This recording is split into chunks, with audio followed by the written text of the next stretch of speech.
if this is the perspective or this is the dimension in which Bahati is saying that gospel is crazy, then it's true.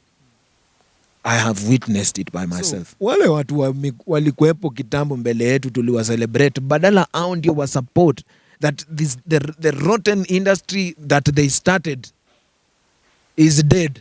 The one they killed themselves. They have killed their own. They want to now kill even these young guys that are starting to come up.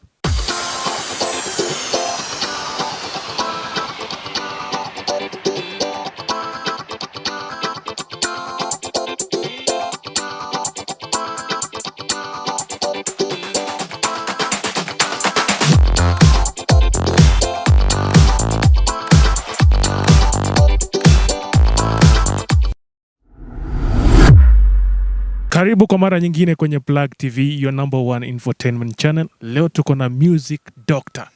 Ukizungumza kuhusu wasanii wa nyimbo za injili, enda pale kwa Google hapa Kenya about the gospel artists in Kenya. He's one of the best. Vipi bro? Nashukuru bro. Yeah, Mungu anasaidia.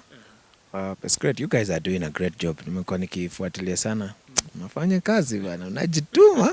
Unajituma sana. It's great, we thank God. Na ukiangalia vile sahi kunaenda kwenye gospel, umekuwa ukiachilia kazi huku na kule, unafanya kazi na wasanii tofauti. How is everything so far? Everything is doing well. You know, I want to start my own industry. I want to start my own industry because the industry that has been labeled the gospel industry in Kenya, it doesn't exist anymore. It is dead. It's a boat that sank. So I decided to build my own boat and have it as an industry, the Seven Heaven music industry. Have it as an industry that we sing the gospel of God. Otherwise, the one that has always been there, the one that you people keep talking about, oh, it's full of whatever it's full of and all those sorts of things, it died. It was killed. It got some rot. These are things that we have avoided speaking about for the longest time. We've always been there, oh, hapana, gospel iko, gospel bado iko, hakuna gospel yezi isha. That, the industry, it is dead. The gospel of God is alive, but that industry that people talk about, that thing died a long time. So we have built a new boat that we sing the gospel, and that is why we are even getting, new artists.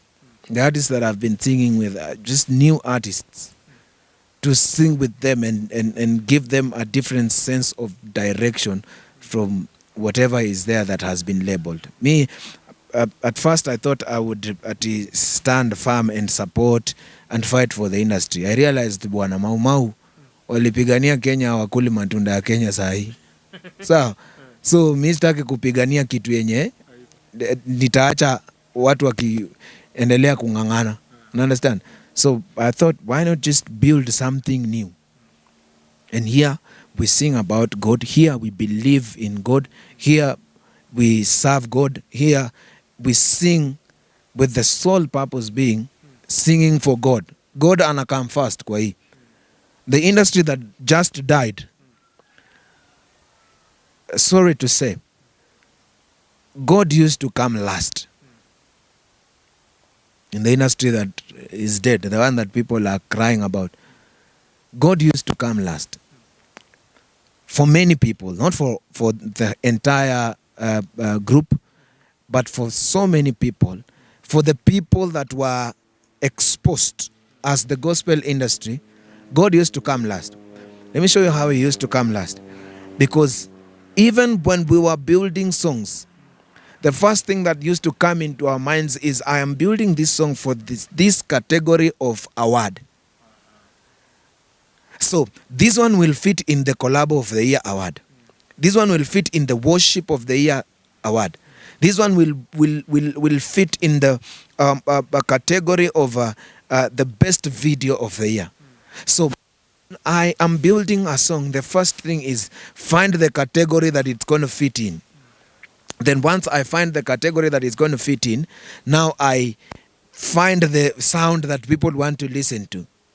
Then later on, that's when God comes in. Before that, there's also how I am going to register it, how it's going to, be put on the platforms that can be able to give revenue, how I am going to perform it. You understand? So God has always been coming last in our projects. You understand? So, and that is the rot that started a long time ago. Unajua sijui kama najibu maswali umeniuliza ama nimeingia huko ndani kabisa. Ngoje kwanza kidogo. Wewe ukiangalia unasema vile gospel industry imekufa hapa Kenya. Who do you think killed the gospel industry? Let me tell you one thing. And this is something I've thought about all through nikikuja hapa. If you put tomatoes in a bucket, one tomato from the bottom of that bucket will start rotting. By the time you discover that the one on top has rotten, the whole bucket has rotten. What people are seeing right now is the rot that they can discover from the top. But this thing started a long time ago. Look, everything rises and falls under leadership. If something has to rise, it's under leadership. If something has to fall, it starts from the leadership of that thing. You understand? So the rot that we are seeing right now is something that has grown over years. It's something that has grown over the time. For us to start getting the courage to do the things that we do, for us to start getting the courage to sing the things that we sing, or even say the things that we say, is because of something that started a long time ago. It has grown until we have gotten to a place where it is normal for us now. Look, if standing as a gospel musician, for me to even switch or be able to do something that is a bit compromising, then I have to have gotten the courage to do it. You understand? This courage I have gotten from, my role models. Kila msanii akiingia kwa industry unaingianga ukitamani siku moja nataka kukua kama so and so. So most of the times you will realize we do things kama so and so yule nataka kuwa kama yeye. You understand? So ukifika mahali upate uso and so ni mtu madem nini na yeye ndio unamfuatanga, yeye ndio role model wako. Pia utaanza. Because unaona kumbe kitu ni kawaida. Kumbe this thing is okay. You understand? So whatever is being seen now is not something that has started now. It has risen and fallen under leadership. And the people who messed up this whole thing, it's not the only thing you're seeing are two individuals who have switched from gospel to secular. You are only seeing two individuals. But there's a huge mess up and down here. Udongo, kuna kumeoza.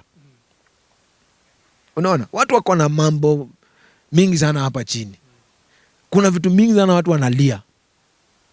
You understand? So ni vile tu tumelabeliwa as a gospel industry. Otherwise, where we have gotten right now is more about you as an individual than the industry. You understand? Most of us guys who have come into the industry, in this generation, tulipigania njia yetu kuingia. Kuna mtu alituvuruta, hiyo idanganywe. Tulipigania ile kitu ilifanywa. Kama mimi naweza kusema nilioneshwa studio, nilioneshwa njia na DK. Hiyo lazima nipatiane credit where it's due. DK ndo alinipeleka studio. And there's one thing that DK repeatedly said to me tukiwa kwa gari kutoka Kayole mpaka Ngong Road. He kept saying it over and over. He kept saying, bro, mimi siwezi taka upitie ile kitu nilipitia ndio ni hit. He kept saying it over and over. Tunaongea kidogo ananiambia utamake it, wewe jikaze nini. I was still in high school. But he kept saying, I wouldn't want you to go through what I went through to make it in this industry. You understand? Why? Because he has had to fight his way into the industry. So, because most of us fought our way into the industry, and there were guys who were there in the industry that time and they didn't support us, they didn't pull us up, they didn't show us the direction. there's no way they can sit us down to advise us. Because you don't know how I got here. So there's nothing you can tell me about now the place that I am. I know how I got myself here. If anything, I'm the one who should advise you on how I got here. You understand? That is why hakuna ati, people will be there wondering, kwani hakuna mababa wa industry wenye wanaweza kalisha hawa watoto chini wawaambie baba mgani? Lakini ukiangalia watu kama tuseme kina Ruben Kigame, ni watu wamekuwa hapa, kina Wadhiong'o, watu kama hao si wamekuwa hapa kwa industry for the longest time. Yes, and Ruben, I really thank God for Ruben. He's called me several times to even speak to me about it, and there's even a song I did with him. But you have to understand that by the time us guys are coming into the industry, kina Ruben walikuwa ni wale wamekuwa before us. Then there's an industry, there's a generation that came in after kina Ruben. Then sasa sisi. Una understand? Mimi kwanza naweza kusema mimi ni the last generation after even the third one, because there's kina Ruben, then kuna kina Ruben, Esther Wahome, kuna kina Mary Atieno, that industry kulikuwa na hiyo first, then kukakuja sasa the second one, Godfather, kina Rafton, nani, then they came kina Owen, you understand, Giuliani, kina Jimmy Gate, they came that generation ya MOG, una understand. Then sasa kukakuja hii ya tatu, kukakuja Bahati, Willy Paul, una understand. Bahati, Willy Paul wanaingia bado hapo kwa kina MOG, Owen Ekodida wanaingia bado hapo. So kukakuja Bahati, Willy Paul, DK, una understand, Hope Kid in that generation. Then by the time these guys wana hit, mimi nilikuwa ndio najua industry, they know me, but sina song, una understand, sina song. So mimi nimekuja ku get song 2018 ile imefanya watu wanijue na Deka. So me, I'm even the last born of these breeds, of these generations, the very last breed, because after sasa wote wamesha hit, industry imekuwa wamewin ma awards, ma groove awards nini. Sasa mimi ndo nikakuja 2018 huku mwisho ndo nika get my first big song na Deka. So that's where I came in from. So from me is now the people that we are raising. Otherwise, they've not been others. You understand? So, I wouldn't say that I have been brought into the industry by the people who came ahead of me, apart from this point that DK took me to studio. But then after studio, now go and struggle on your own for you to come into the industry. So, God has brought me this far. You understand? Success yangu is God. And of course, Jay Blessing, pulling me up by supporting me in doing a song. But there's a point that you get, even when you have been introduced to the industry, that now you have to walk on your own to find your way into your success according to the kind of destination, destiny that you have, according to what you want to achieve. You always have to find your way there. And because we have found our ways into it, it is hard for anyone to sit us down. You understand? I don't know how Bahati made it in the industry.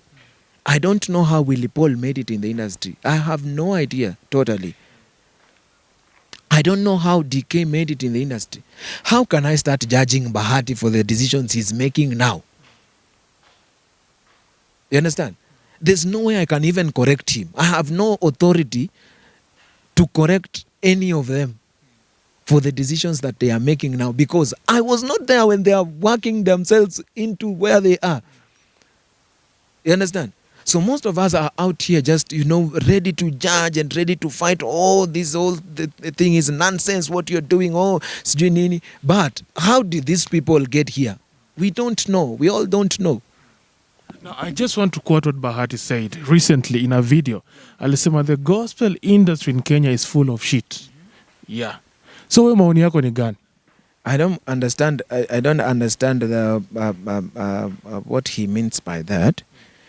But you see, Bahati is not a kid. Aliendelea akisema kwamba kwenye gospel yani kuna unyama, watu wanafanywa vituko sana. Nasema, unajua Bahati sio mtoto. Bahati ni mzazi wa watu wengi.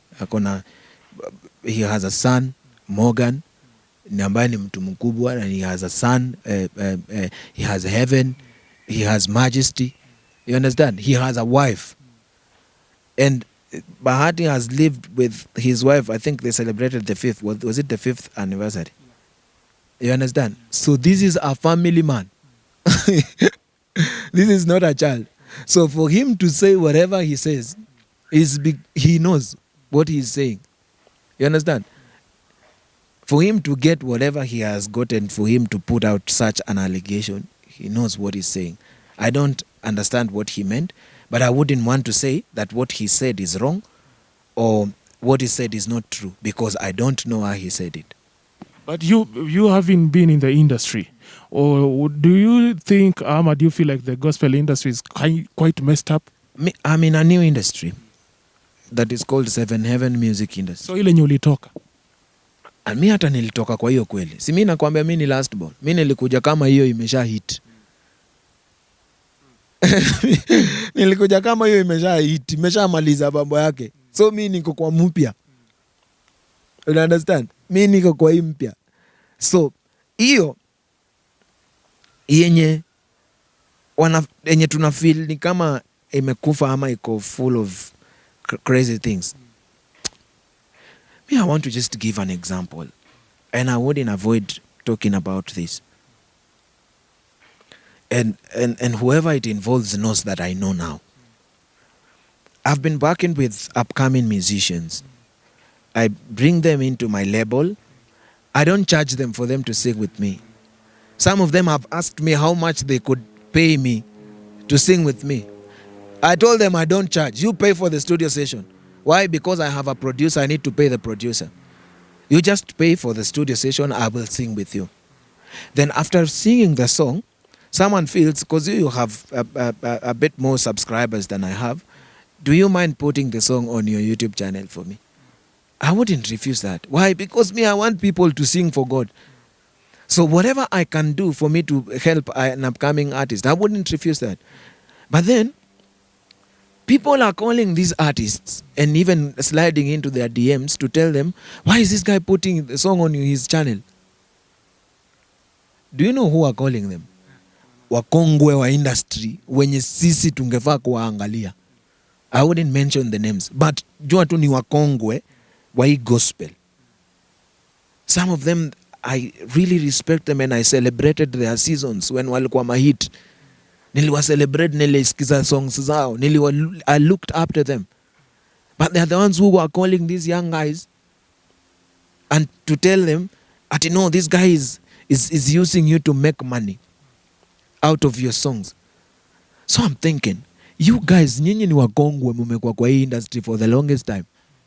Nyinyi muli make millions ngapi? If you are millionaires, why are you struggling now? If you made millions from the songs you did, what's happening to you now? What has changed that now will give me millions that didn't give you the millions? You understand? So, if this is the perspective or this is the dimension in which Bahati is saying that gospel is crazy, then it's true. I have witnessed it by myself. And I'm thinking, we've all had this opportunity to sing with these young upcoming musicians. Why didn't they come to you? Why did they look for me? Because they know you exist. They would have looked for you. You understand? So, wale watu walikuwepo kitambo mbele yetu tuliwa celebrate, badala hao ndio wa support that the rotten industry that they started is dead. The one they killed themselves. They have killed their own. They want to now kill even these young guys that are starting to come up. Because this is killing.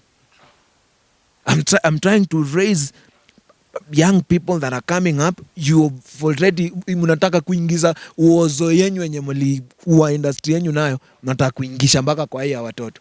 So watu wadogo wenye tuna raise sahi watagropia wakijua this is how the industry operates. Look, you are operating a YouTube channel now. You understand how revenue is gotten from the YouTube whatever platform. So you can't tell me that because I have 1 million views on a song, that is what it's equivalent to the much money I have made. You understand? So you cannot go telling my young person in the industry that this guy is using you. This guy has given you an opportunity. This guy, I have given you a platform that I've worked for over the years that I have had to pay the price for. You understand? I've been here for 10 years, struggling to be able to get to the place where I am. Then I come and give you my hand to bring you where I am. Then someone else somewhere feels I am using you to get you there. You understand? And there's so many sorts of things that have been, I've been injected to the young people that I'm working with. Then they will come and show me the conversation. They will talk to me and tell me. You understand? So if that is the perspective in which Bahati is saying that the gospel is rotten, ina uozo mwingi na mambo mingi, basi naye nimeiona. You understand? But thank God, the people who are doing that are in the dead, rotten industry.